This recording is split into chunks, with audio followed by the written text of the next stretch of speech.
Just got an email from the folks at Bet Online, and Dan Mason of betonline.ag has set the odds for who will win the Pac-4 Conference Championship in 2024. Too soon. Too soon. Said Oregon State is plus 150, Washington State plus 250, Stanford plus 350, and Cal. Poor Cal. There's only 4 teams left in the league, and they're plus 500 to win the league. That's funny. No, I mean, it's not funny. It's sad, but funny. All right, joining us now, guy. We talked to him last week. We just got introduced to him last week. Okay? Last week from Saturday Out West. Whatever's left of Saturday Out West is John Gold. He does a tremendous job out there. He joins us now on the Neighbors Wealth Management Hotline. John, welcome into the show. How are you? I'm good. You're right. Whatever's left of Saturday Out West at this point. Well, there's the Mountain West. I mean, at this particular point in time, the Pac-12 was barely a Power 5 conference anymore anyway in football. We'll get to that in a moment. But with these 4 teams, I mean, the Mountain West is a 12-team conference. I mean, why not join the party and just go there and there'd be 16-team conference in the Mountain West. The winner gets an automatic berth in the college football playoff. Hell, Stanford and Cal would have a better shot of getting into Oregon State, have a better shot of getting into the playoff through the Mountain West probably than they would through whatever was left of the Pac-12. So what's the tea leaves? What are you reading in the tea leaves of what will happen next? Yeah, the problem for the Mountain West is that the Pac-12 is a better brand. The problem for the Pac-12 is that the Mountain West has a better deal at the teams. moment, and at least teams committed to the conference, right? Yeah, and right. So it feels most natural for there just to be a merger under the Pac-12 or Pac-West, something like that, Mountain Pacific banner. There's the Mountain Pacific Sports Federation, right? That's where they play volleyball and stuff like that, and so. Just make that official. But, I think the bigger question is not just about, forming one second-tier mediocre conference out west that probably would not get an automatic bid is, can you think even bigger? Can you go out to the AAC and poach maybe like a Tulane and schools like that where at least expand that footprint a little bigger and maybe even go all the way out to Florida in some shape or form. But look, obviously standing pat isn't going to be the idea, but the Pac-12 the Pac-4 has zero leverage right now, so they're all sorting it out. You gotta stay in the West. I mean, this coast to coast conferences stuff is just absolutely ludicrous. But they will, John, have an automatic berth because remember, at least in 2024 and 2025, until this current deal ends. It's the 6 conference champions, the highest ranked 6 conference champions, period. No matter what conference they're from. It could be Conference USA in the Sun Belt and the AAC, for all that we know. So now if there's only 4 power conferences, we know 2, but really 4 power conferences. If you say the Big 12, the ACC, the Big 10, and the SEC, all right, so those champions are going to go. There's 2 more automatic spots, which means the Mountain West is on equal footing with the MAC, the Conference USA, the AAC, and the Sun Belt. Out of those 5 conferences, 2 of those teams would get into the playoff. So to me, somehow, like you say, merging, I don't care what you call it, but that makes a lot of sense for them to get together with all those other teams in those Western brands. Absolutely. But one of the big things that's kind of holding them down right now is Stanford and Cal have been pretty bad in football the last few years. And, I think the question about Stanford is can they ever get back to what they were in the 2000s and the 2010s? And I think everyone can, the consensus is no, right? They are just not necessarily an attractive football school going forward. Tremendous, obviously, academic school. And unquestionably the most successful overall athletic department in college sports history, right? They have more national champions than anyone else. But this is a football, football is driving the bus now. We all know that, right? And if Cal was even respectable at all, it could be an easier pitch, right? Look, I would be shocked if somehow whatever's in place in 2024 and 2025 holds up. I just can't imagine like the SEC and the Big Ten, gritting their teeth as a San Jose State somehow makes it to the playoffs, even though that would be just beautiful. Talk about the other sports, because that is a big issue. I mean, right now with Oregon and Washington, the closest team Oregon is to in the Big Ten is Nebraska. That's 1,600 miles. Nebraska's 1,500 miles from L.A. So, look, for football, once a week, the kids get on a plane. It's a charter. It's beautiful. They can deal with that. But for the other sports, this has got to be really problematic for the softball team and the baseball team and the gymnastics and everything else.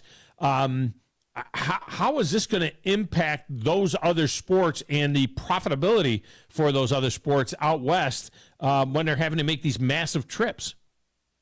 Well, the idea of profitability is just that's not even a part of the equation, right? Right. If football didn't prop up, and to a much, much, much lesser extent basketball, if those two didn't prop up the rest of the sports, then there wouldn't even be them. And I think gradually over the next 5-10 years, we're going to have to break football off, at least in terms of the conference and the scheduling, because it's downright, it's almost like blasphemous to me, the idea of Oregon softball traveling to Rutgers for a softball game is insane. And I've made this argument for years. I did a story for the Arizona Daily Star in 2014 about how the Wildcats athletics spends their money, and you just look at travel for just these lesser, and I hate to say lesser sports, but lesser revenue sports. It's fair to say.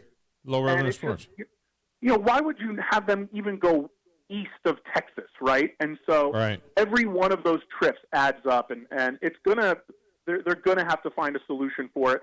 And the thing is now you're hearing Pac-12 Olympic sports athletes, softball players, gymnasts really raising a stink, and I don't think that's going to go away.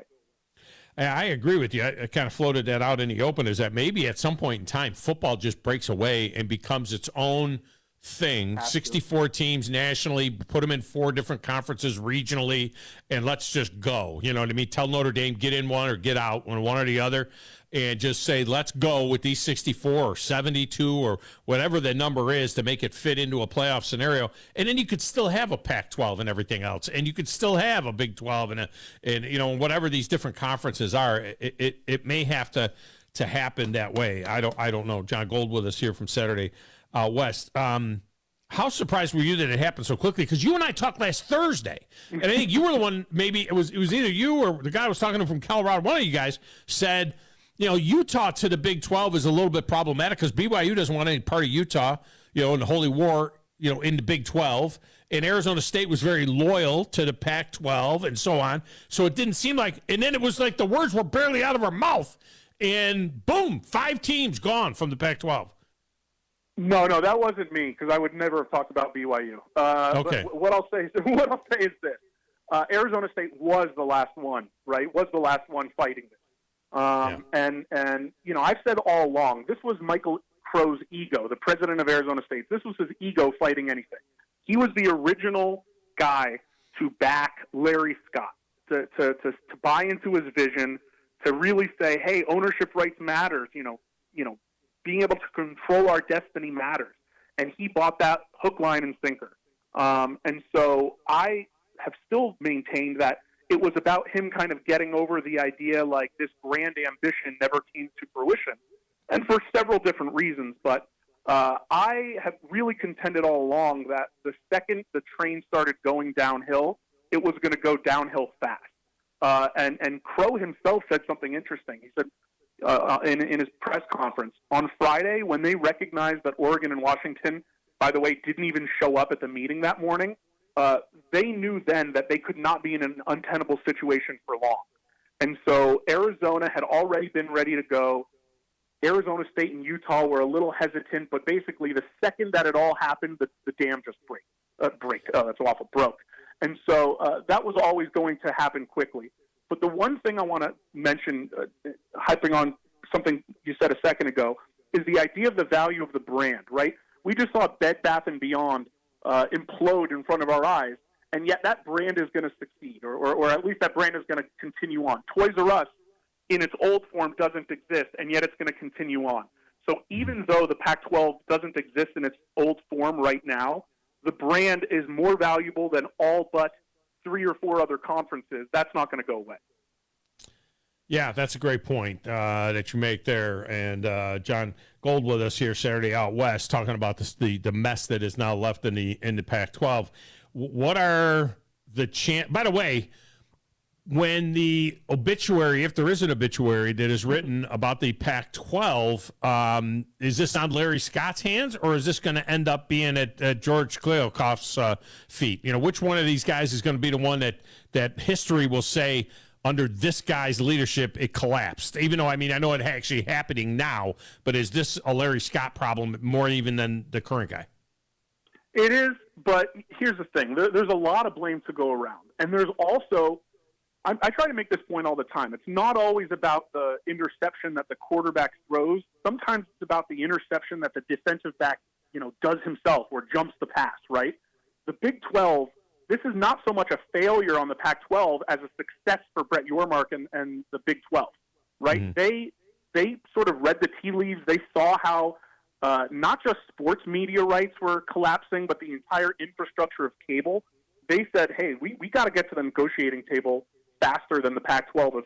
If they're going to, hype up all these grand ambitions, let's just lock in something that's good, maybe not great. Pac-12 was always going for great, thinking that they deserved it because they're snobs. They never deserved it. They weren't a power conference. They haven't had a college football playoff team since 2016. The idea that they are, going around thinking that they're kingmakers is insane, and yet that's what they did. And so this was not just Larry Scott. This was not just George Kliavkoff. This was also the entire, group of presidents. And then, like I said, it's also the Big 12. Kudos to them for, jumping the ball, right? And so ultimately, who's the blame going to go to? I think it has to go to Scott.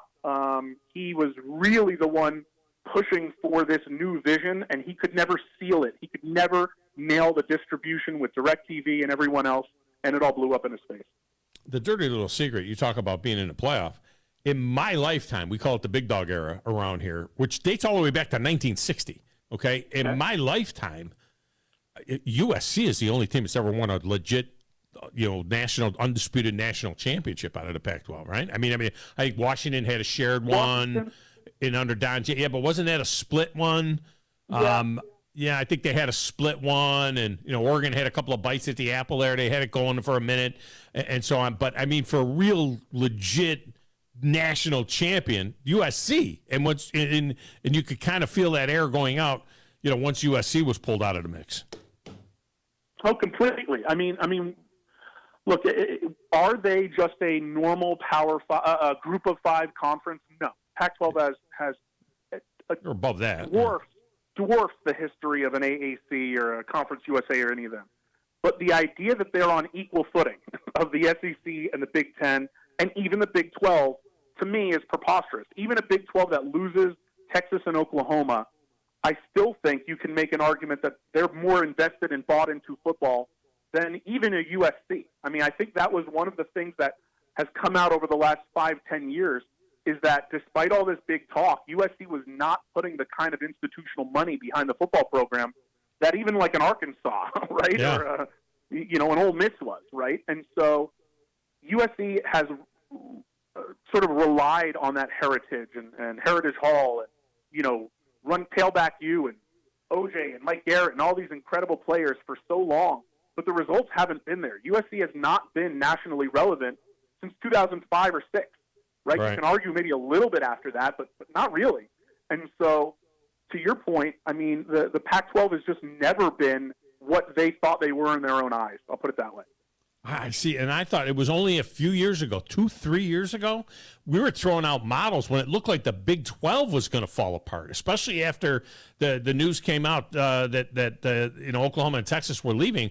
I was pushing. I'm saying, you know what? The Pac-12, they ought to annex Texas. They ought to have a Western or an Eastern division of the Pac-12 and pull Texas Tech and Baylor and TCU and go after those people hard and draw them into the Pac-12. And then you'd have that Eastern division with Arizona and Arizona State and Colorado. And it was just it happened opposite. I mean, it's crazy, you know, that it happened opposite. The reason it happened opposite is purely snobbishness and ego. Okay, the Pac-12 presidents and the powers that be, they really, really clung on to the idea of women's sports, Olympic sports, academics, you know, cultural fit. I think there's a fair amount of coastal bias when we're talking about Stanford president, Arizona State president, like looking at each other and saying, like, are we in the same ballpark as Stillwater, Oklahoma? Like, no, we're not them. That's unfortunately the attitude that they took. I mean, look, they took that attitude more than a decade ago when they thumbed their noses at Texas and Oklahoma. Right. Pac-12 had a chance to get Texas and Oklahoma in 2011. Right. And they, no, you know, we don't want to kowtow to Texas's Longhorn Network. It's like, guys,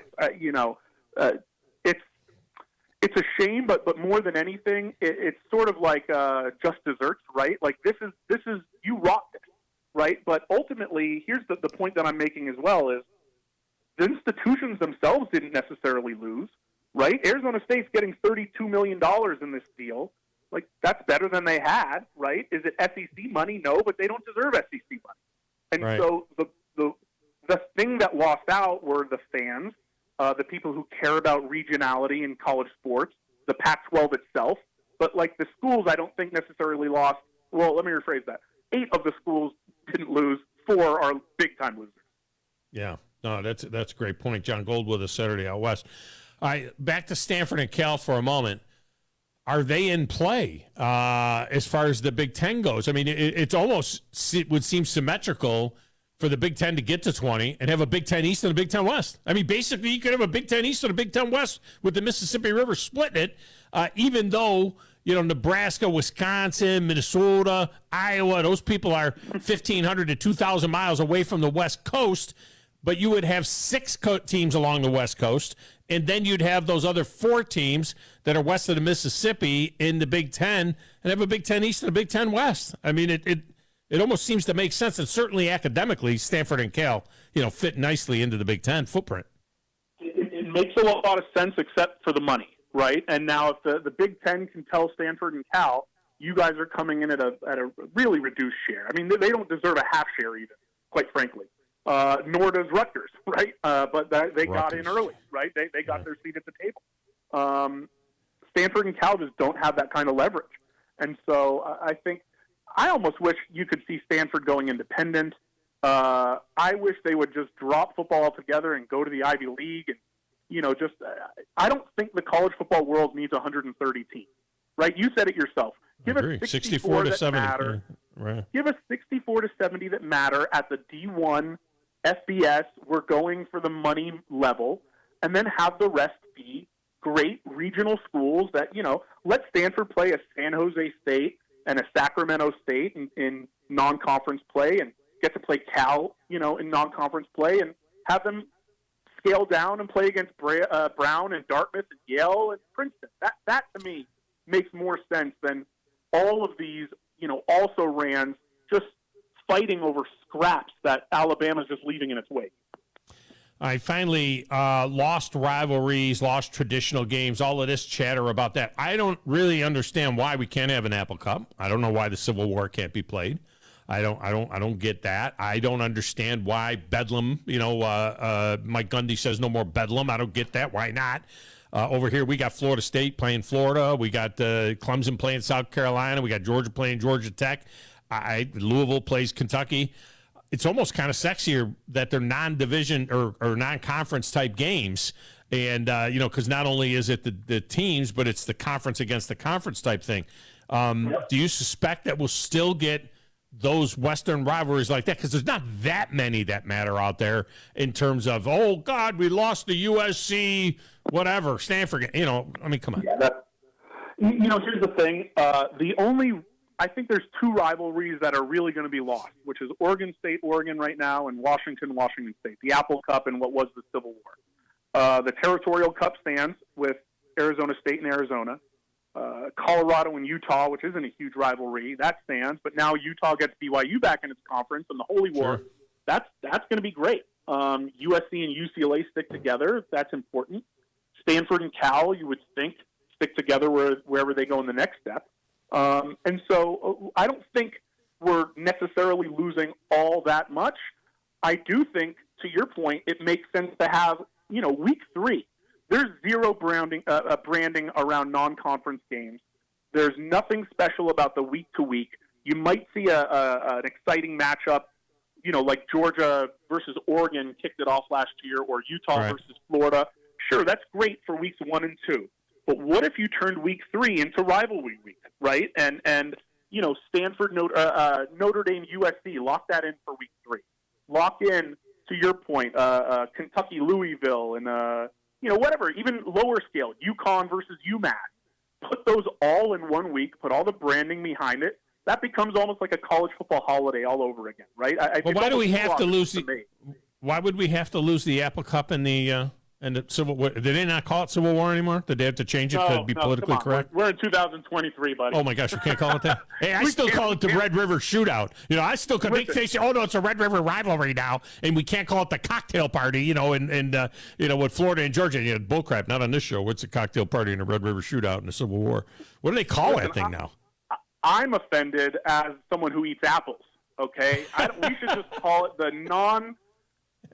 non-discriminatory fruit of your choice cup. Okay. Yeah. Listen, it's the world we live in. But why do those games have to go away? Why can't those teams still play a regional rival like that on a non-con? There's going to have at least. I think the Big Ten has to go to a 10-game schedule. I mean, come on. 18 teams. You can't. I think all of those. Look, in the next 4 or 5 years, I think we're going to see bigger schedules. I think we're going to see a built-in rivalry week kind of thing. I think we're going to see an expansion to 13 or 14 games in the regular season, however it ends up shaking out. There's too much money here. They don't care about the kids. The kids are getting paid through NIL now, so they can, pretend like they're part of the party, right? And so there's too many logical things that still need to unfold. We might be a couple years without it, sure. But the one thing that encouraged me was whether Oregon State and Washington State felt the same way. The Oregon and the Washington powers that be basically said, hey, it's a priority for us to maintain this rivalry with our in-state partners, right? And so whether that extends to the football field or we're just talking about soccer and golf, I don't know. But you're right, it should happen because we're losing too much if it goes away. Always a pleasure. Great stuff. Our guy out west. I did not expect to circle back to you this quickly, John. I really didn't. But, what are we going to do? This thing imploded in a hurry. I did not see it happening like this. But it is the world that we live in now. And we'll have to reach out to you when they figure out what they're going to do next. It'll be very, very interesting. That's for sure. John Gold has been our guest. Saturday Out West is where you'll find him. John, I appreciate you, man. Thanks so much for having me, guys. All right, thank you. All right, we're going to break in here. We'll come back and set you up for hour number 2, which is open lines the entire hour, next on 97.7 ESPN, The Zone.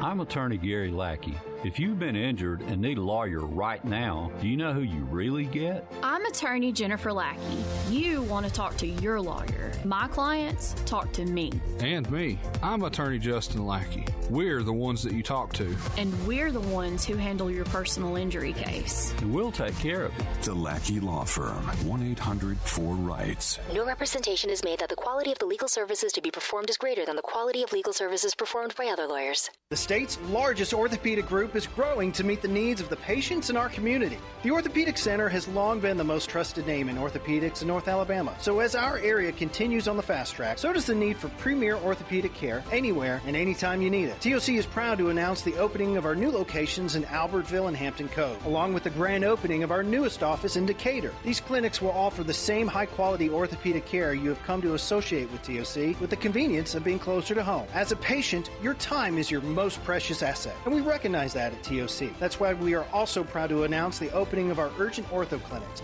to handle those bumps and bruises that need prompt attention. These clinics are available to care for acute orthopedic injuries with no appointment necessary. With 38 physicians, 20 centers of excellence, and now more than a dozen locations to serve you, TOC will continue to be the name you turn to for the best orthopedic care at the right time. Visit our website at visittoc.com for more information. TOC, helping you live a better life. The Huntsville Sports Commission is responsible for bringing high-level sports entertainment to the Rocket City. In 2023, enjoy events like the CCSA Beach Volleyball Championships, Hometown Lenders Championship, UCI Paracycling Road World Cup, and so much more. To learn more about upcoming events and the Huntsville Sports Commission, visit huntsvillesports.com. The Huntsville Sports Commission. We do sports. Here's Bobby White from Woody Anderson Ford on their service department. President's Award winner 2 years in a row. That's only given to the top 10% of Ford dealers in customer satisfaction. So we're very proud of the service department. And our body shop. If you happen to get into an accident, which not a lot of people just want to go down and see a body shop, but if you get into an accident, award-winning body shop. We have state-of-the-art paint booths back there. They're waterborne paints that we use, friendly for the environment. We've got our production system, the way things are in and out. We have the fastest cycle rate in town of getting your vehicle in, getting your vehicle out, and assured that it's fixed right. We take pictures before it's wrecked, and not only after, but we take it as we're putting the parts on.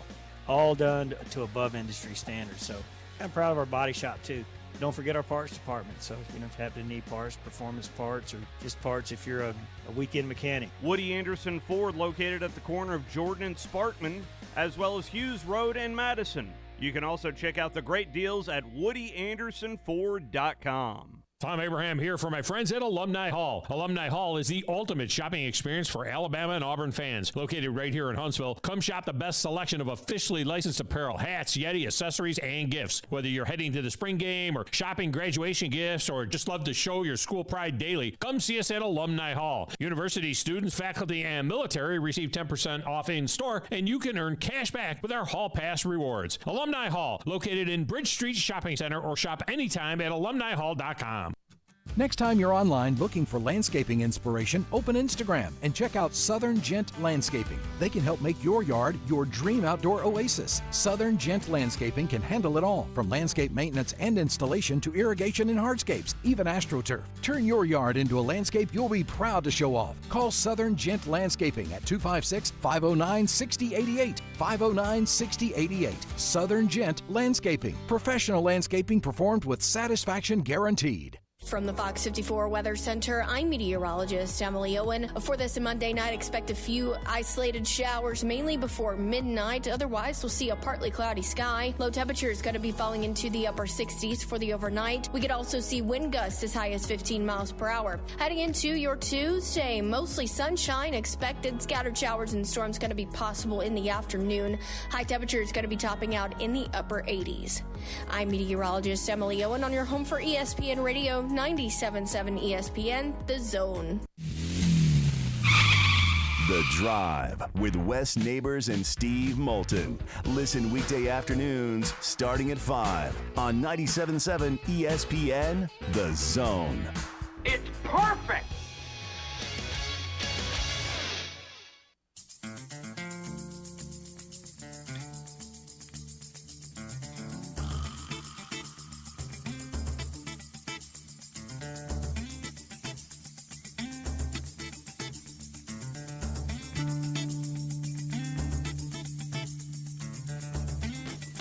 This segment of the show is brought to you by the fine folks at Alumni Hall. Just go on down there to Alumni Hall at Bridge Street, and you will find everything that you need to get ready for this upcoming season. If you are an Alabama fan or an Auburn fan, the place is packed with stuff from both Alabama and Auburn. It is just really, really cool down there, from trinkets and gift ideas and things like that to jerseys and T-shirts and all that kind of good stuff. They've got it all at Alumni Hall. Show your true colors at Alumni Hall. What you won't find at Alumni Hall is Michigan Wolverine gear or Ohio State gear. But those guys are pretty prominent in the coaches poll, which has just been released since we started the show, actually. So the coaches poll is out. Georgia is number 1, getting 61 of the 66 first-place votes. Michigan is number 2, no first-place votes. Alabama is number 3 with 4 first-place votes. Ohio State was number 4 with 1. LSU, Southern Cal, Penn State, Florida State, Clemson, and the by God Tennessee Volunteers round out the top 10. So 1, 2, 3, 4 teams in the top 10 out of the SEC. We are open lines the entire second hour of the show. Go ahead and wear them out on 97.7 ESPN, The Zone. This is SportsCenter. I'm Christine Lisi. Free agent running back Kareem Hunt will visit with the Saints tomorrow, according to ESPN's Jeremy Fowler. New Orleans looking for depth at running back after Eno Benjamin was placed on IR. Starter Alvin Kamara suspended the first 3 games of the season for violating the NFL's personal conduct policy. Saints, by the way, also working out linebacker Anthony Barr with Demario Davis sidelined temporarily by a calf injury. Baseball. Yankees pitcher Carlos Rodon, who left yesterday's loss, will undergo an MRI on his hamstring. He said he felt the hamstring grab. It felt like a cramp, he added as well. Rodon missed the first 3 months of the season with a left forearm strain, and he has struggled since returning. His issue comes on the heels of Domingo Germán being put on the restricted list to undergo treatment for alcohol abuse. The team is also contemplating putting the struggling Luis Severino in the bullpen.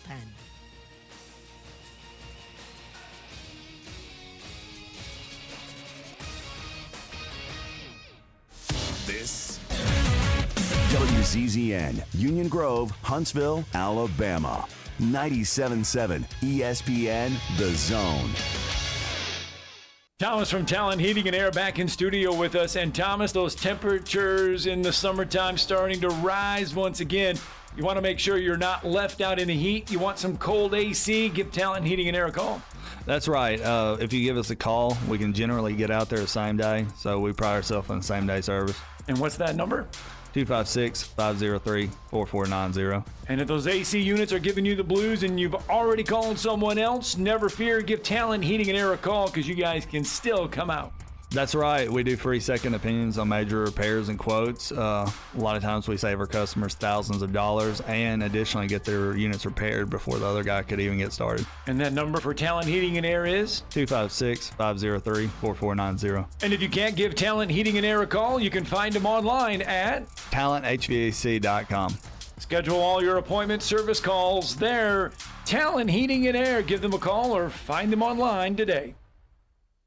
I'm attorney Gary Lackey. If you've been injured and need a lawyer right now, do you know who you really get? I'm attorney Jennifer Lackey. You want to talk to your lawyer. My clients talk to me. And me. I'm attorney Justin Lackey. We're the ones that you talk to. And we're the ones who handle your personal injury case. And we'll take care of it. The Lackey Law Firm, 1-800-4RIGHTS. No representation is made that the quality of the legal services to be performed is greater than the quality of legal services performed by other lawyers. T-minus 3, 2, 1, blast off. Trash Panda Nation, ignite the fun, let's rock it. Your Rocket City Trash Pandas are home for another 6 games starting Tuesday, August 8th, as they host the Mississippi Braves for Space Night. The first 1,500 fans through the gates will also receive a free Trash Pandas Space t-shirt. Get your tickets while they're still available now at trashpandasbaseball.com. Let's rock it. Are you in the market for a recreational vehicle? Do you want to get out and see more of this beautiful country? Well, imagine hearing the laughter of your little ones enjoying gooey s'mores by a cozy campfire and making lasting memories with your friends and family from the comfort of a new camper. We can make your dreams come true at Hall's RV. With over 15 years in the camping business, we know how to get our customers into the perfect camper. We have several models and floor plans here for you to choose from, both new and used. We're family owned and operated with fantastic deals and great service. Everyone wants to work with people they can trust, so come on down to Hall's RV and get the deal of a lifetime. We'll treat you right and get you on the road in the camper of your dreams. Visit us on Highway 431 in Albertville. Hall's RVs, where we sell fun. or see us on the web at www.hallsrvsales.com. Are you tired of chasing a roofing contractor to show up on time or even show up at all? I'm Sam Fleming with Fleming Roofing and Restoration. Our motto at Fleming Roofing is we show up. Our goal at Fleming Roofing is to provide the reliable customer service that you deserve, and we have the resources to meet all of your roofing needs: residential, commercial, industrial, replacement, or repairs. We are manufacturer certified for roof coatings, single-ply membranes, and asphalt shingles. Whenever you need a roofing professional you can count on, call Fleming Roofing and Restoration. We are committed to finding the solution that meets your needs. We don't have quotas or heavy-handed sales tactics. Fleming Roofing, we have expert experience. We show up. Free estimates, residential, commercial, industrial, replacement, or repairs. Check us out at FlemingHSV.com. FlemingHSV.com. When you need a quick response, it's Fleming Roofing and Restoration. We show up. From the Fox 54 Weather Center, I'm meteorologist Emily Owen. For this Monday night, expect a few isolated showers, mainly before midnight. Otherwise, we'll see a partly cloudy sky. Low temperature is going to be falling into the upper 60s for the overnight. We could also see wind gusts as high as 15 miles per hour. Heading into your Tuesday, mostly sunshine expected. Scattered showers and storms going to be possible in the afternoon. High temperature is going to be topping out in the upper 80s. I'm meteorologist Emily Owen on your home for ESPN Radio 97.7 ESPN, The Zone. And now, a man who knows what you ate for breakfast. Time now for the biggest thinker of them all. He knows it all. He is Drew DeArmond. Listen to Drew and Scott Tyson weekday mornings. It's Talkin' Ball on 97.7 ESPN, The Zone. You need to be more like a dog. Like what you guys are doing. You've got your fingertip on the pulse of your listeners. You guys know what they're talking about. Be a dog. God bless the show. You are the Messiah. We need more dogs. This is the best show on radio. The big dog, Thom Abraham, is here with you. Hey, I see you, dog. So settle in and get your bark on. That's my dog. Now live, here he is, the big dog. Let's go, baby! Thom Abraham. How you doing? How you doing? How you doing? How you doing? How you doing? How you doing? How you doing? How you doing? Look, I don't speak Spanish. I don't know how to say this, so I'm going to choose my words very carefully. I think you're a psycho. Do you know who I am? I mean, that guy sounds like El McPherson farting into Miles Davis's trumpet. I guess I'm on here. Am I on? Can somebody respond? Get off my lawn. I have to drag my Yankee ass out of here. And welcome back. Hour number 2 of the Thom Abraham Show. This segment brought to you by Woody Anderson Ford. For all of your service needs, you need to look no further than Woody Anderson Ford in the service department, which is incredible. They get you in on time, get you out on time, and get it done right. That's what they do over there. And you see those service lanes, it's going to blow your mind. Know that your vehicle is going to be taken care of properly. And the folks in the service lanes, very, very knowledgeable there, and their mechanics are outstanding. Don't forget, they got a great body shop at Woody Anderson Ford as well, so you can check that out. If you need a body shop, it's there. You don't just like, hey, let me see the body shop. No, but when you need a body shop, they're there. And don't forget also the certified gold pre-owned vehicles. You can see that inventory at WoodyAndersonFord.com, WoodyAndersonFord.com.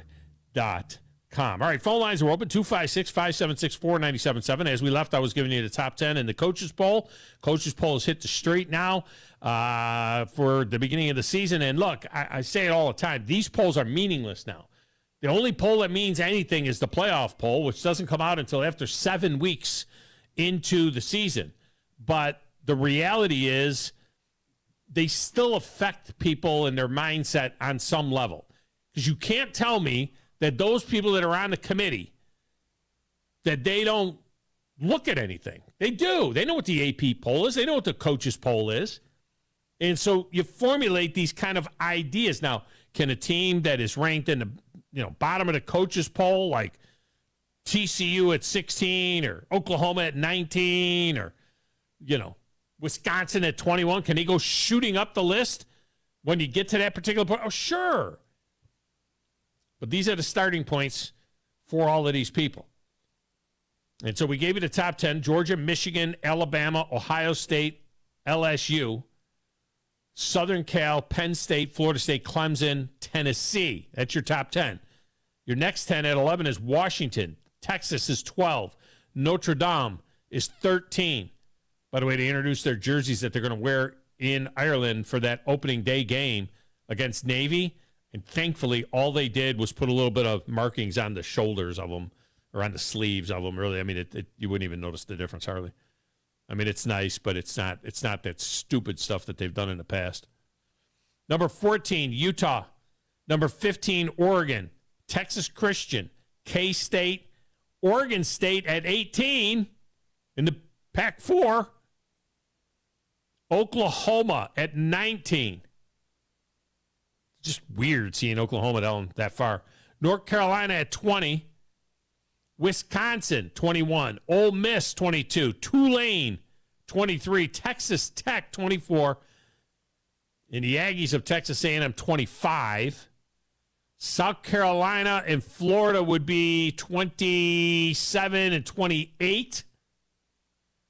Kentucky is around 30-ish. Arkansas, 32-ish. Auburn got 18 points. That would put them 38. Mississippi State, about 40-ish. And that's the end of your SEC teams getting any votes. Okay, so there you go. That's your coach's poll. Let me get a good pig in here. A legend in the doghouse. Paulie in the Cape Coral, Florida. Paulie, welcome to the show. How are you? First of all, when are you going to start? Which Friday is going to be your Friday trifecta, the holiest day of the week? When are you going to start? The holiest day of the week with the Friday trifecta. I'm probably going to do one this week with a couple of look-ahead lines. I may go that route to have like a special one, but we get hot and heavy with it coming up in whatever that Friday is before the 25th or 26th or so of when the season gets started for real. We got a bunch of games coming up in week 0. So I would say the 25th will be the first full-blown Friday trifecta. Yeah. All right, put it on my calendar. But I may do them the next 2 weeks too. So stay loose. I think what I'm going to do is that. Yeah, I think what I'm going to do the next 2 weeks is I may do a win total outside of the SEC for 4 college teams, and then a win total for 4 NFL teams, something like that. Perfect. So number 2, it's a shame that they lost, but at the same time, when you're not looking forward to listening to your national anthem, you know what? I can care less now about that team. Okay, they lost. It's a shame they lost, but at the same time, why are you playing for the U.S. team if you're going to puke listening to the national anthem? It's one of the worst stupid fads that athletes decide to jump on is that one. And then they're the last ones. They were the last ones kind of jerking around with it. Now, they weren't kneeling and stuff like that now, but the bottom line is that they were a bunch of over-entitled brats. Megan Rapinoe, who couldn't hit a net that's the size of Connecticut, along with 2 other girls in penalty kicks, for God's sakes. I mean, it's one thing if you make a penalty kick and the goalie guesses right and they block it. It's another thing when you can't, from 10 yards away, where you can't put the thing on the net. It would seem like it's almost impossible to miss the damn thing, and not score, but miss the whole cage. I mean, it missed everything. Yeah. But having said that. She was asked what the greatest memory she'll have in her women's soccer career, national team career, and she said equal pay. So her greatest memory is the fact that they're stealing money from the men now, that the men's money goes into a same pot with the women's money, and they get equal money as the men, and it's a disgrace. Those women, listen to this now. Those women on the U.S. women's national team, those women will get paid more money. The American women will get paid more money than the women who win the tournament. They're going to get $6.7 million apiece because they get a chunk of the men's money, And the women who win the tournament are only getting $4.5 million. That is a travesty. You eat what you kill. You should get what you deserve, and what you deserve is the money that is made by your tournament. And if your tournament doesn't make as much money in the men, I mean, can you imagine the WNBA women getting equal pay as the NBA men because all of the salaries of the NBA men get tossed into the same hopper as yours, and then they average it out, and the women and the men get the same? I mean, that's ridiculous. I want some of Paul Feinbaum's money. I want Paul's making $3 million a year, and I'm not. I want Paul's money. How stupid is that? I want Jonathan Chadwick money from the Braves Radio Network. I want some of that money. Hell, you want Steve Moulton's money. Let's be honest with you. Yeah, the program director money. And my last thing is that this last statement that athletes are saying, I'm getting sick of the Mount Rushmore saying when we start talking about the top players, and because it's built on the Indian land. And I'm going, so if you hate that when this country was made and started becoming a country and a nation, that we overtook the land, right?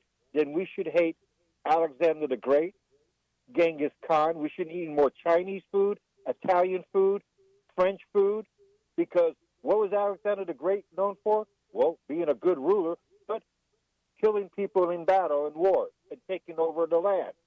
Genghis Khan. We have 8 billion people, and 6.5 billion people have Genghis Khan's gene in them. So was he doing the birthing, or was he doing the boinking? You know? It's like he went deep on us there, man. You know, but say, think about this stupidity about, I don't like it because the slavery of this country is... So what do you think? We're the only country that has ever done this? Granted, I'm not being a proponent of it, but when you start slapping the United States sucks as a country because of the slavery issue, well, do we all watch the Ten Commandments? And what does Charlton Heston say to the Pharaoh? We're building all this on the sweat of slaves. So we should hate the Egyptians too, shall we? Let's hate everybody. Well, look, slavery existed in every corner of the world. That's what I'm saying, but it's being harped, though, because of, the United States, though, is the only country that is like the so hideous country of it. I'm not a proponent of it. I think it's the worst thing. But not every country before the United States was even created did it. Yeah. No one. It's still people going to Rome to see the Colosseum. Still people going to see the pyramids in Egypt. Are we going to see the Great Wall in China? Well, they all killed. They all took over. They all enslaved the prisoner of war to move forward. The human being. If we could figure out we could beat you, we're going to beat you. I mean, come on. And technology. You come at me with a horse and a chariot, and I'm coming at you with a tank. Well, guess who has the technology advantage? Who's going to win? And once you know that, it's going to happen. So come on. That's the Incas and the Aztecs when they said hello to the Spaniards. No more paella, because look what they did to South America. Accept by God or die. What'd you say? Look. Yeah. No. Friday trifecta. I'm all over it. Later. All right, brother. Appreciate you. I like the history lesson. Wow. Incas and Aztecs. We haven't had an Incas and Aztecs reference in the show since, I don't know, ever. Donald Trump wrote, many of our players were openly hostile to America. No other country behaved in such a manner, or even close. Woke equals failure. Donald getting loose. Blaming it on Biden. Look, there's a lot of things to blame on Biden. I don't think that the women's national team sucked. We can put that one 100% on Biden. Maybe a little bit, but not 100%. They were number one in the world. I mean, they were number one in the world. They went three-peat's harder to do, man. Three-peat my ass. They were number one in the world. They didn't get out of the... They went 238 minutes or something like that without a goal. Yeah. I mean, get out of here. It's ridiculous. Nobody liked them. We loved them. What was it, 09 or 16 or whatever? I mean, we loved them when they first won the World Cup, which was like the first World Cup or second or third. I mean, they haven't been doing this a long time. Women's World Cup is nothing compared to the men's World Cup. It's nothing, okay? But nobody liked these people. Nobody liked them. It's just reality. Nobody liked him. Now, on the flip side of all of that, you can't be a total idiot like Noah Gragson, the NASCAR driver. Did you see what happened with him, Grizz? Noah Gragson got suspended. He's a rookie. He got suspended by NASCAR, actually by his team, for liking a meme on Instagram. Yep. It was a Photoshop of George Floyd's face on Sebastian's body in The Little Mermaid. Ooh. In that Little Mermaid action movie that came out? You probably went and saw it. No, I did not. You didn't see it? Okay. No, waiting for it to come to Netflix? I haven't seen Barbie either. You waiting for that one to come to Netflix? No. Barbie's over $1 billion now in sales. I haven't seen Oppenheimer, so, I mean, I'm a history guy, so I would have probably seen that movie, and I haven't seen that. You need to be able to sit down with your popcorn for a while. You want to wait for that to come on to Netflix, because that's 3.5 hours. Yeah. Listen at home. Oppenheimer. Okay. It almost took as long as the whole thing took, you know what I mean, is in real life. But anyway, there was a meme out there, which was a very mean meme, and it was a Photoshop of George Floyd's face on Sebastian the crab or what a lobster, whatever Sebastian is. Yep. In The Little Mermaid, the live action movie, and instead of under the sea, it said under the knee. Yeah, on the caption. Now, how dumb is that? I mean, how that's stupid is that? Absolutely stupid. It was the same thing. Asinine. It's the same thing that we quote lost the Huntsville Grissom game a few years ago, where they posted something like that on. Yeah, they posted something like that on social media. Remember that? Yeah, posted something like that on social media, and that's how we quote lost that game. And it's awful. It's awful to see. No one should ever post anything like that. Memes are funny. Post funny memes. Post good memes. Don't post terrible memes like that. And don't like a meme like that. Don't he liked it. He said that he didn't even look. He didn't even notice what it was really. Yeah, which is stupid. I mean, it was a stupid thing to do, and he got himself suspended for it. You don't like a meme like that.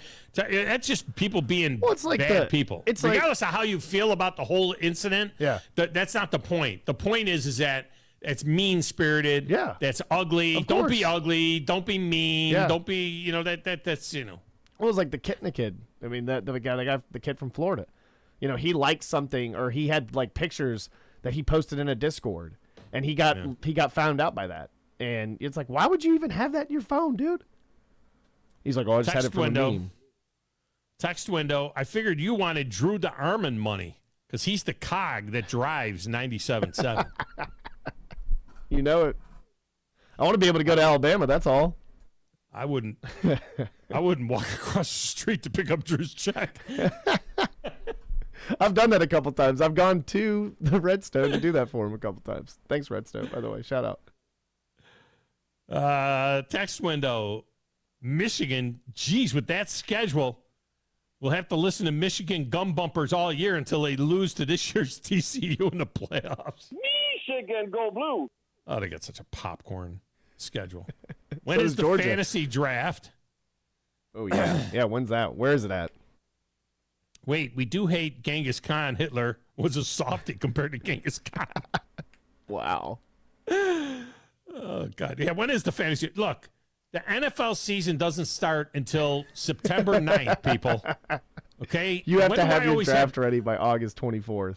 When do I always have the fantasy draft? I always have the fantasy draft about 10 days before the season starts. I'm not one of these, hey, have your fantasy draft in May. I'm not that guy. Hey, we always do it late. Okay, so let me give you the date right now. Do you need the date? I'll give you the date. Okay? I'm going to go ahead and get those grids messed up first so I can get them right next mess up time. the grids, will you please? The Grizz grids. Every year. Mess up the Grizz grids now. I've got the paper for it. We're okay. Do I want to do it? When is the first Sunday of the season? The first Sunday of the season. When is the first? No, Thursday of the season. The season opens September 7th. Is that right? Okay, so we're going to do it. Yes, because I'm going the following weekend. Okay. So we're going to do it. Are you going to Atlanta with us Monday, by the way? Was that said that I wasn't? No, I don't know. You are, aren't you? I mean, I would hope so, yeah. Okay. Just got to get the dog lined up. I got to figure out. Parents can watch dog. I got to figure out what the how we're going to. I need to know if I'm going with morning crew or y'all too, because I don't know if I can drive. I need to take my car to. That's another thing. We're just sitting here talking about it on the show.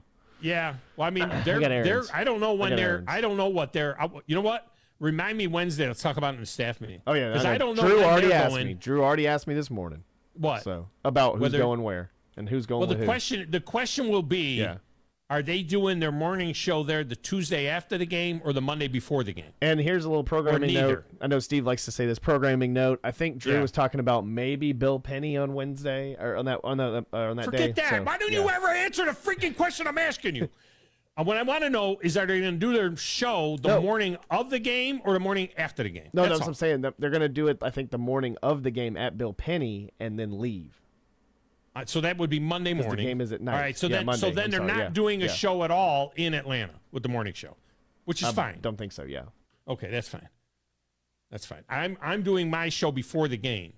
That's up to Scott. That was just Drew talking. I mean, Scott will probably handle that. Well, Drew's the big money guy at the station, so he's the guy that knows. All right, you ready? Thursday, August 24th. That's the day that Grizz will screw up the grids. So Thursday, August 24th is the date of at location TBD. I'm waiting for confirmation. You know where it's going to be. Thursday, August 24th, people. Those of you that are asking. You can go ahead and start responding and saying you want to play fantasy football in the DFL. Let's get a break. We'll come back. More phone calls are next. I do have stuff that I prepared for this radio show, so I'll probably talk about that next, right here on 97.7 ESPN The Zone.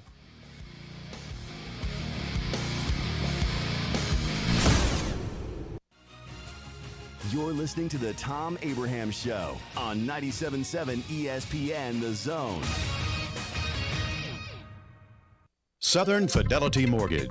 Think of them as a loan for everyone, offering more products than anyone else and the guaranteed lowest rates and costs in town. Of the 2,000 loans that Southern Fidelity Mortgage has pre-approved over the last 10 years, all but one have closed. That's unprecedented in the banking business. For FHA, VA, rural development, and conventional mortgages, for the best mortgage experience in town, it's Southern Fidelity Mortgage. Call Southern Fidelity Mortgage Company at 256-656-5936. Tom Luganbill here for my friends at Woody Anderson Ford. Bobby White and his team take great pride in their service department, and you can see it the moment you walk into those beautiful new service lanes. And just like a championship team, they all work together to make sure your experience is second to none, whether you drive a Ford or not. Also, check out the gold certified pre-owned inventory at Woody Anderson Ford for great deals every day.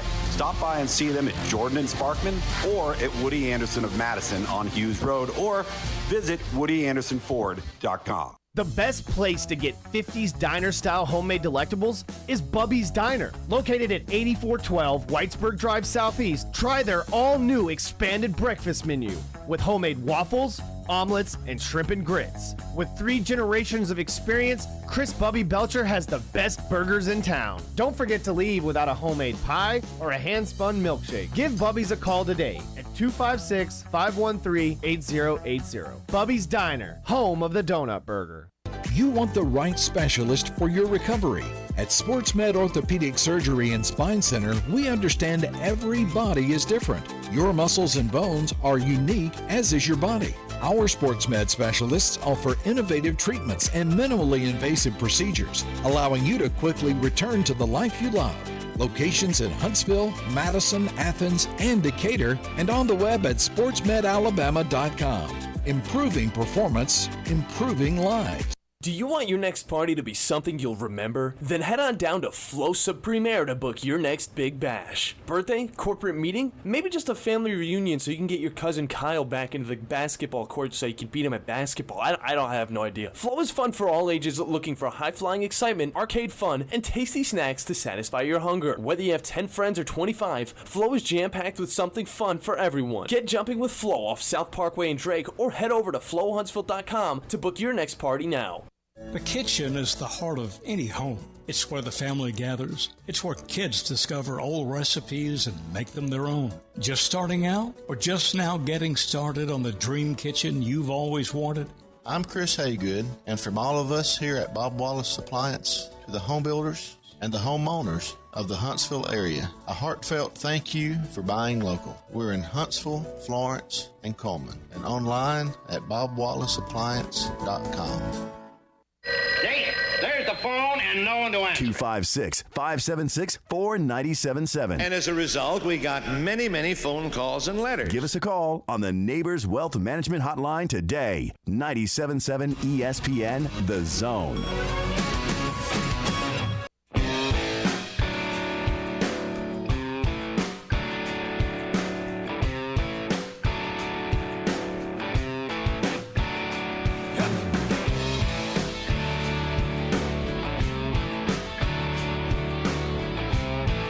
Welcome back, Tom Abraham Show. Phone lines open 256-576-4977. This segment of the show is brought to you by North Alabama Mortgage. The North Alabama Mortgage crew standing by ready to help you out, whether it's a refinance or getting pre-approved on a new deal, or maybe you have bought a property and it's time for you to go ahead and get your mortgage. The place to get it is North Alabama Mortgage. Now, get a home valuation done from them. They can do that for you ahead of time. Get that done ahead of time because you have more money locked up in your home than you think. You know, when everything went up recently, the home valuations went up as well. And in North Alabama, these home valuations are holding their water pretty good. So get a home valuation done, and then you'll know exactly what you're working with when you go out there to purchase new. Or, you know, maybe it's time to look at refinance and get rid of some of those high interest rate credit cards that you have. Improve your cash flow. Refinance with North Alabama Mortgage. Whether you're in Tennessee, Alabama, or Florida, it's North Alabama Mortgage. All right, lines are open, 256-576-4977. 256-576-4977. Does the realignment stuff just make your eyes gloss over? I mean, could you care less? Is this the end of college football as we know it? By the way, the Chubby Ninja wants to know if we got whacked by the weather. Are we on the stream yet, Grizz? I think so. Streaming yet? He sent that at top of the hour. I think we're all good on the stream. I thought we were pretty much all good. I thought everything was back to normal. And we did. We got whacked by a storm that came through. It was bad. I think knocked us off for a minute. Actually, it wasn't too long that we were, knocked off. But I'd love to hear from you on it, whether you could care or not, because a lot of people are like, the sky's falling. The end of college football as we know it. Well, is it the end of college football as we know it in a good way, or the end of college football as we know it in a bad way? Because for how long did we, debate and argue over the state of college football and the fact that it was so difficult to determine a champion? And look, this realignment is due in large part to the 12-team playoff. And the new TV contracts are due in large part to the 12-team playoff. And a lot of the realignment is due to the new TV contracts. So it's all together. It's all tied together. And I don't want to hear Jimbo Fisher talking about it being a money grab. Mr. $10 million a year to win 8 games. I don't want to hear about that. Yeah, the teams are moving into these conferences to make more money. Yeah, there's money behind it. Costs a lot of money to play this game. And you can't have the teams in the Big Ten getting $75 million and the teams in the SEC getting $95 million and the teams in the Pac-12 getting $20 million. It's bad enough the teams in the ACC are getting $36 million. They want out of that junk deal. And by the way, that's all the Big 12 deal is worth. The Big 12 deal is like $37, $38 million a team. It's a third of what the SEC and the Big 10 are getting. A third.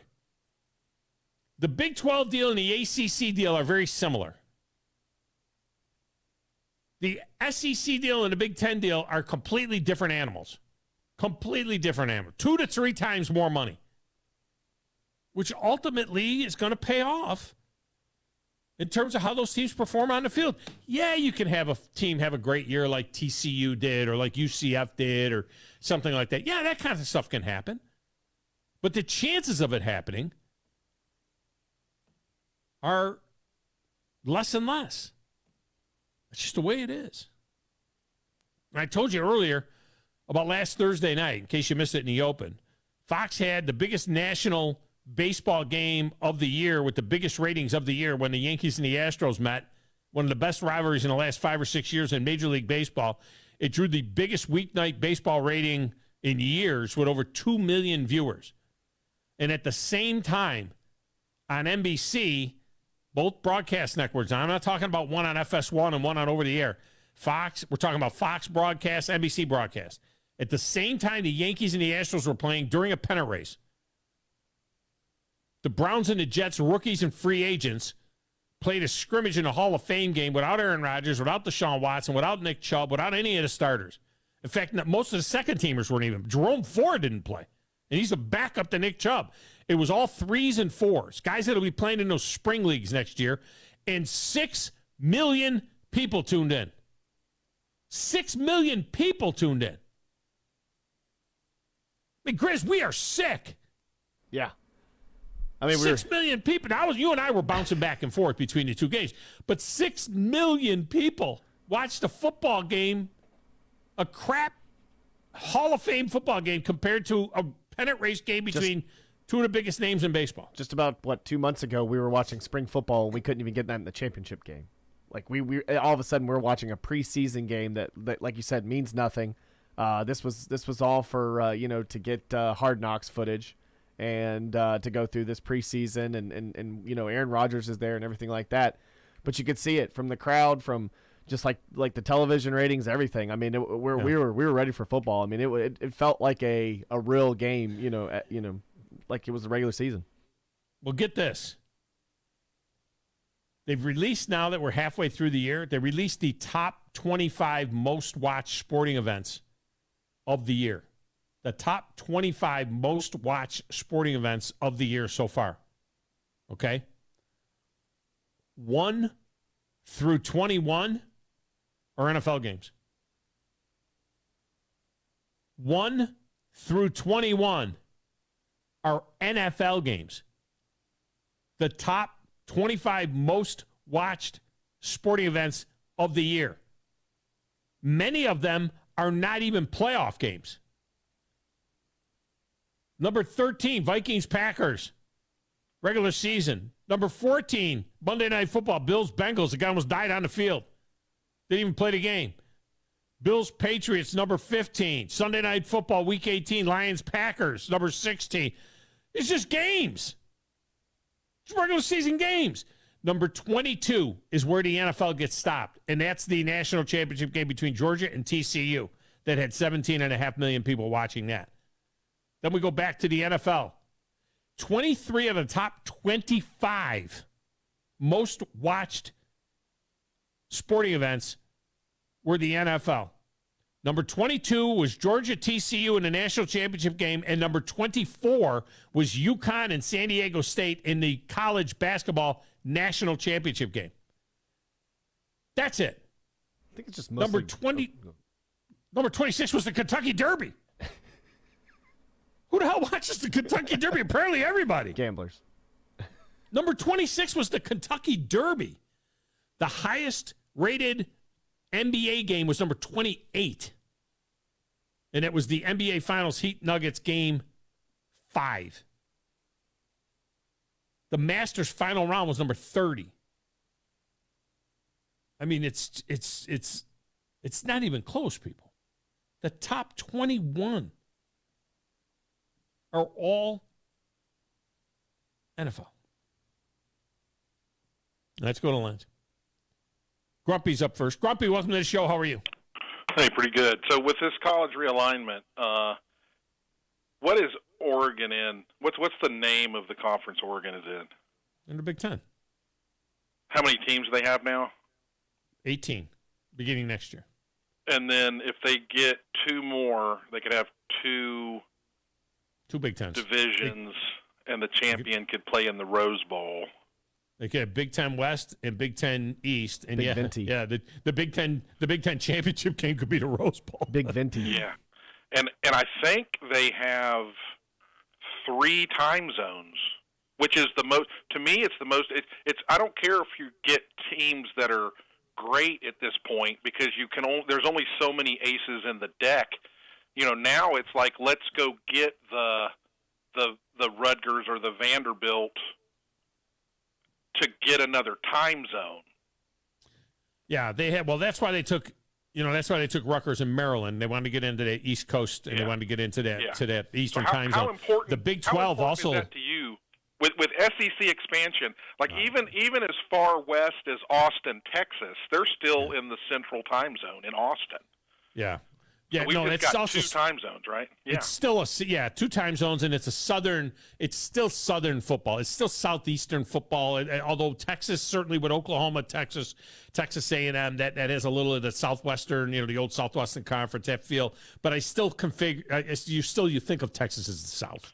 You know what I mean? Yeah, so to me, I think it's very important that the SEC, if the SEC is going to expand, I would really like to see Florida State, Miami, Clemson, those types of people. That's why I want to stay in the footprint. I would rather see I'm not going to fall for that. I would rather see the SEC lose the name SEC and pick up a couple teams in California and have 3 time zones. Yeah, see, no, I don't need that. I don't need that. Because still the greatest football in the country is still played in this footprint here. And so there's enough to do within this footprint that you don't have to go get another time zone. I don't need the SEC. First of all, they wouldn't have to change the name because the Big Ten's not changing their name, and the Big 12 has 16 teams. They're not changing their name. And by the way, the Big 12, we thought for a minute that the Big 12 had all 4 time zones now, that they're coast to coast, but they're not. Because they have the Big 12 has the Mountain, Central, and East, and the Big 10 has the Pacific, Central, and East. So they both skip one or the other. I thought Arizona was on the Pacific time zone, but apparently Arizona's on Mountain time. I thought Arizona was on Pacific. I think as this thing grows, it'd be smart to get another time zone. All right, thanks, brother. Yeah, I think so. I don't need another time zone. I don't need another time zone. There's too much in the SEC. If the SEC is to expand, and look, Greg Sankey has said as much. He said we are going to stay in our part of the country. Our part of the country, meaning, from Missouri to the north, Missouri, Kentucky to the north, Florida to the south, Carolinas to the east, and Texas to the west. We don't need, the SEC doesn't need to do anything else.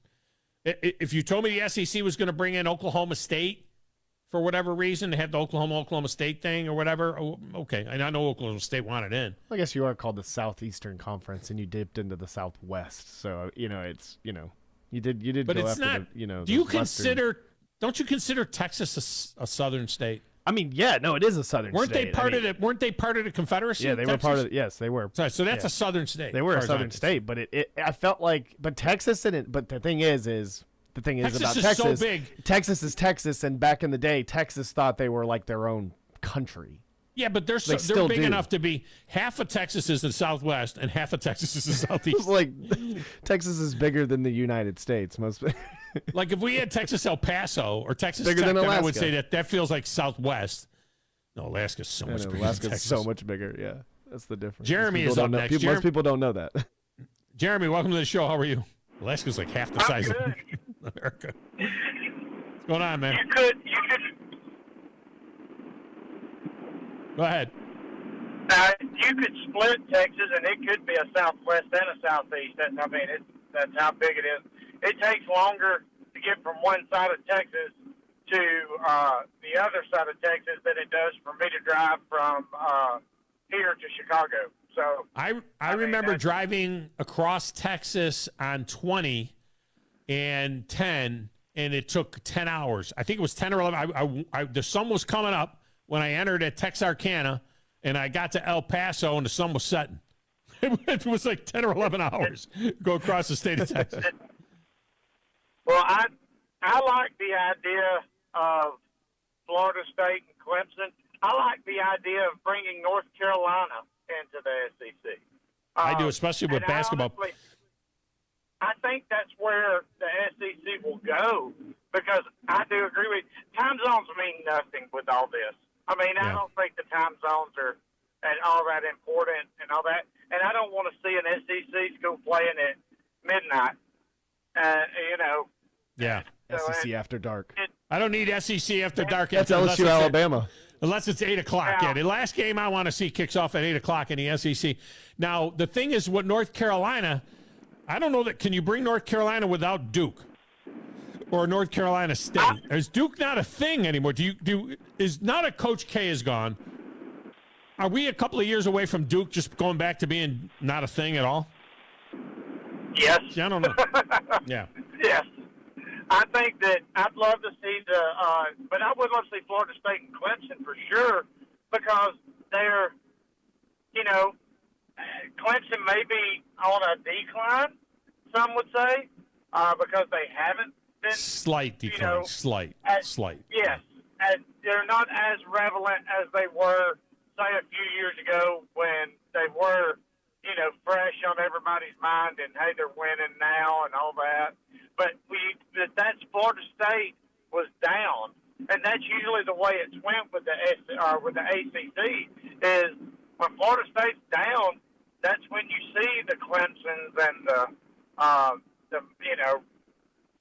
can't even say Miami because they wasn't even there during that time period. But you kind of can say Miami because when Florida State was down, Miami, heavily was favored a lot of times. All right, if you could have two, I'll give you 2 out of 3. Florida State, Clemson, Miami. I'll give you 2 out of 3 because I like Florida State and Miami, to be honest with you. If I could only have 2, I'd love to go down to Miami and have Miami in. I think Miami, Florida, and Florida State all in the SEC would be amazing.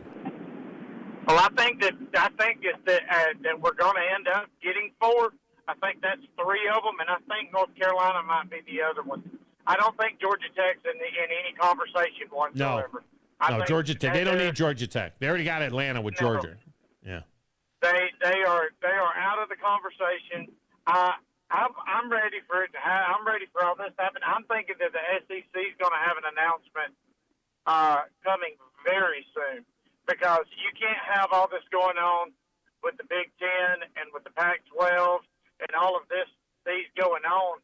You can't have all that and not think that Sankey is not sitting down there in his office going, hey, y'all just wait.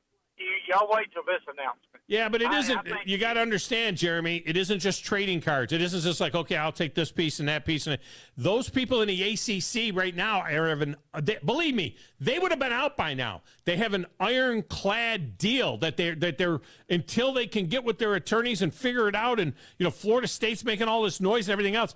They are locked in for another 13 years.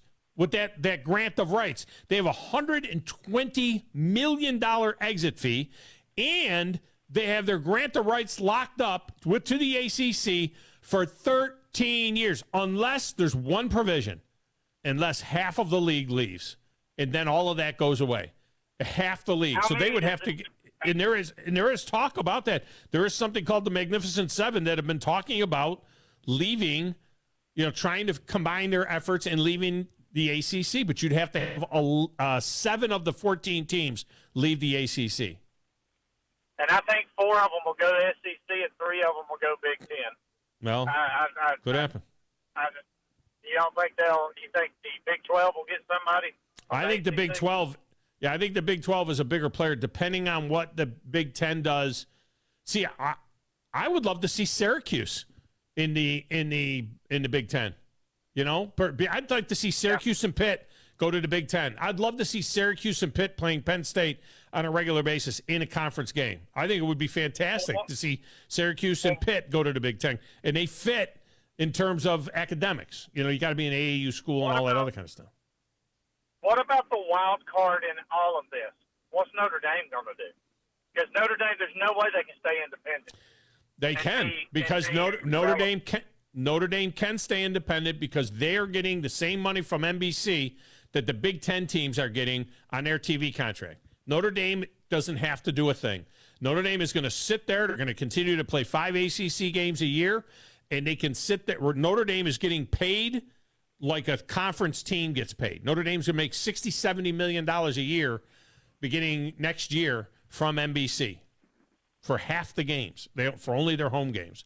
It's ridiculous. They don't have to. Now, should they? Yes, they should get into 10 or the ACC or someplace, but they don't have to. Notre Dame makes more on their own than every school in the Big 12 or the ACC makes. They make twice as much as the Big 12 and the ACC teams as an independent. It's crazy, but true. I would like to see this. Do we change the amount of games once all this settles? I mean, do you think that'll be the next thing that'll be talked about, the next thing that'll be done? Because no, there's got to be conference games. Yes, I think all these big conferences will be playing 10 conference games, but I don't think you're going to go beyond 12 regular season games because now we have a playoff that is going to extend. You know, the team that wins the national championship, Grizz, do the math. The team that wins the national championship, if they play a conference championship game, and then a playoff game, then a playoff game, and then a playoff game, that's 3 and 13. They're going to play 16 games now. You could have a team play 17 games. Yeah. You could have a team, if they're a non-bye team that went all the way, could play 17 games. Yeah. And so you're not going to have more than that. I appreciate the call, Jeremy. That's a good job by you. Thank you. All right. I got time for Lynch right here? Yeah. LSU Lynch is up. Look at here. LSU Lynch, what's up? Apparently, this has been a great program because let me tell you what happened is I live over here in 5 Points. Come 5 or 3 o'clock, I've not had power for 24 hours, dude. Wow. I still don't have power, and we're right here. I'm right here in the mix in 5 Points. You understand me? We heard and watched 3 transformers blow yesterday. We still don't have power. I didn't know that. I'm going to tell you this. Life is good. I don't have a cooler full of Bud Light watching women's soccer and going War Damn Eagle. I see it. He got up at 4. He got up at 3:30 a.m. to watch that. Apparently debacle. not. He doesn't have power. He couldn't watch those pathetic women. He hasn't had power since Saturday. Says he hasn't been power for 24 hours. Wow, that's wild. Well, 24 hours would be yesterday at this time. But the thing is he still probably would have been up for it, and then the power would have went out. Oh, maybe. Yeah. Oh, okay. Because 24 hours ago would have been. How'd you get up to watch that mess? Bums. Anti-American bums. Ooh, no, I slept through it. Let's get a break. We'll come back. Final segment next, right here at 97.7 ESPN The Zone.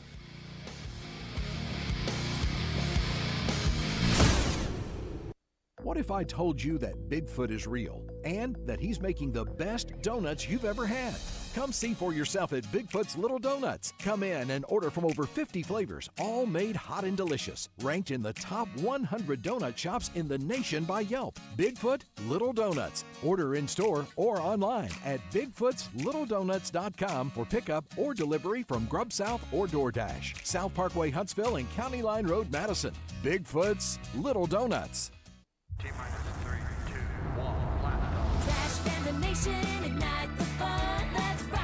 Your Rocket City Trash Pandas are home for another 6 games starting Tuesday, August 8th, as they host the Mississippi Braves for Space Night. The first 1,500 fans through the gates will also receive a free Trash Pandas Space t-shirt. Get your tickets while they're still available now at TrashPandasBaseball.com. Let's rock it.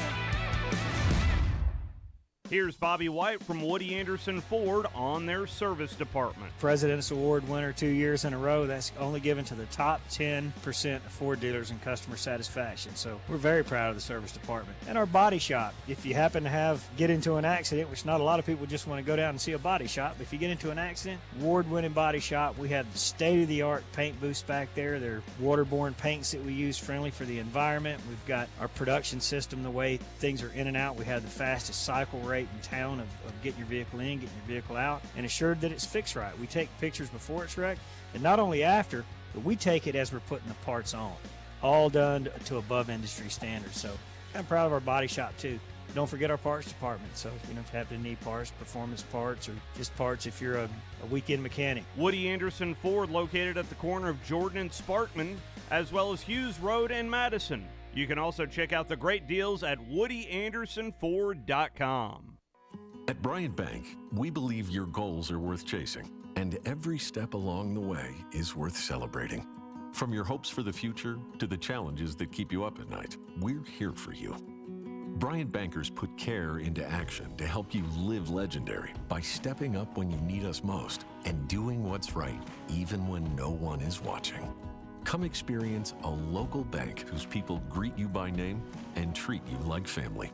Bryant Bank, member FDIC. At Mr. Sparky, we're America's on-time electrician. Flickering lights and hot switches can be annoying, but they can also signal a major problem, or worse, an electrical emergency. So play it safe and leave it to the experts at Mr. Sparky. Trust our team of professional, clean, and friendly electricians. We'll get it done right and get it done safely. You don't have to put up with any malarkey. Call 888-8-SPARKY. Independently owned and operated, licensed in the respective state or county. New coordinators. That's as good as money, sir. New quarterback. It's my quarterback. Same coach. All right, and you all may be taking the week off, all right, this week, but I'm not. We are your home of the Alabama Crimson Tide. 97.7 ESPN, The Zone.